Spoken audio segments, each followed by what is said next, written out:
नमस्कार। आज की हमारी स्टोरी का टाइटल है वक्त का खेल। यह कहानी कई साल पुरानी है, जब भारत पर अंग्रेजों का शासन हुआ करता था। मिस्टर सुप्रो इटावा में डिप्टी कलेक्टर बनकर आए। एक दिन विचित्र घटना घटी। डिप्टी कलेक्टर साहब भोजन करके पलंग पर लेटे हुए थे। रात के 10 बज रहे थे। मनोहर नाई उनकी चरण सेवा कर रहा था। डिप्टी कलेक्टर साहब ने कहा, मनोहर को कोई कहानी सुनाओ। मैं आपका क्या सुना सकता हूँ? मैं आपको कुछ नहीं सुना सकता। आपने हजारों किताबें पढ़ी हैं, लाखों कहानियाँ सुनी हैं। आप रोज जो मुकदमे करते हैं वे सब कहानियाँ ही तो हैं। आप ही कुछ सुनाएं और मैं सुनूं। नहीं मनोहर, तुम ही कोई कहानी कहो। आप नहीं मानते तो सुनिए, परंतु बीच बीच में हूँ जरूर करते रहिएगा, नहीं तो आप सो जाएंगे और मैं बकता रहूँगा। ठीक है। मनोहर ने कहानी सुनाना शुरू किया। अरब में एक बादशाह था। एक रात को दासी ने छत पर बादशाह का पलंग बिछाया। गर्मी के दिन छत पर केवड़े का छिड़काव किया हुआ था।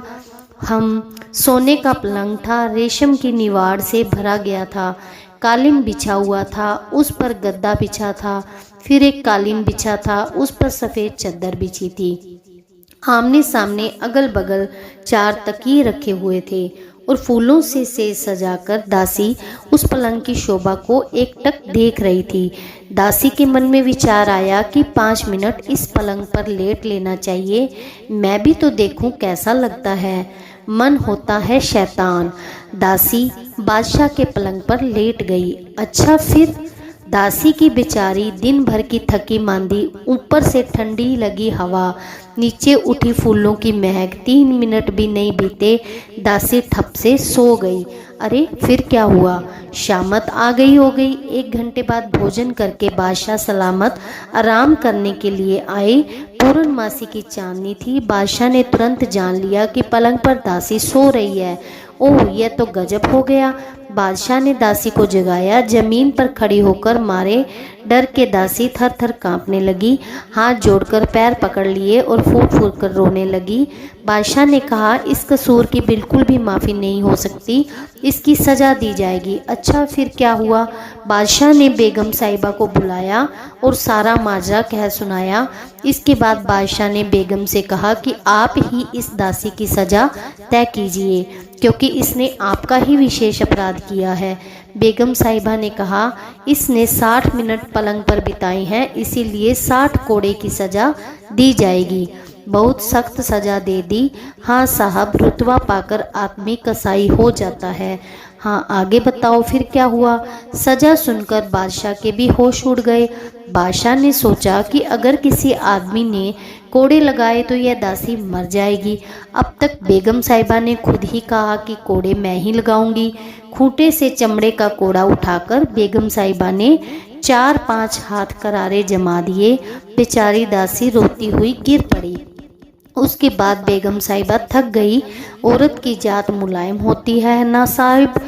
बादशाह 1 2 3 4 5 कहकर गिनती गिनते रहे। 30 कोड़े तक दासी जोर जोर से रोती रही, परंतु उसके बाद दासी की मति पलट गई। 30 से 60 तक दासी खूब हंसती रही। सो क्यों? धीरज रखिए साहेब, सब बातें अपने आप खुलती जाएंगी। अच्छा आगे कहो। सजा समाप्त होने पर बादशाह ने दासी से पूछा कि तू पहले रोई क्यों और बाद में हंसी क्यों?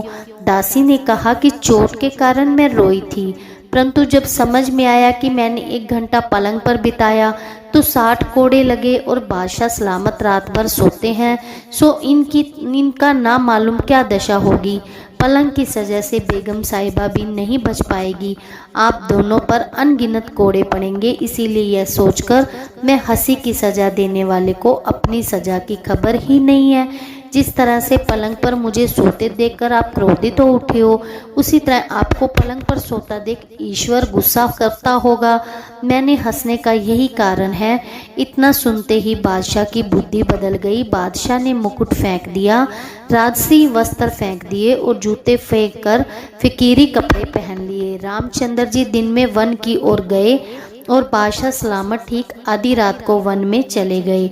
वहाँ ड्यूटी इज़ ब्यूटी अंग्रेजी में मुझे गाली देने लगे। नहीं मनोहर, तुमने बहुत अच्छा किस्सा कहा, किंतु हम अब आप सबको इस पलंग से उतारना चाहिए। Duty is beauty. इतना कहकर डिप्टी कलेक्टर साहब उतरे और जमीन पर कंबल बिछाकर लेट गए। शहर भर में खबर फैल गई कि डिप्टी कलेक्टर साहब अपनी नौकरी को लात मारकर फकीर हो गए हैं।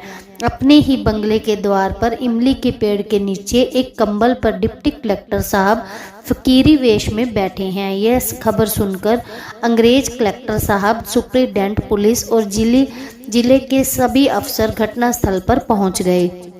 अंग्रेजी कलेक्टर साहब ने कहा, वेल मिस्टर सुप्रो, तुमको क्या हो गया? तुम कलेक्टरी के वास्ते नामजद हो गए हो। तुमने यह इस्तीफा क्यों दिया है? अब तुम्हारा इस्तीफा मंजूर नहीं मांगता।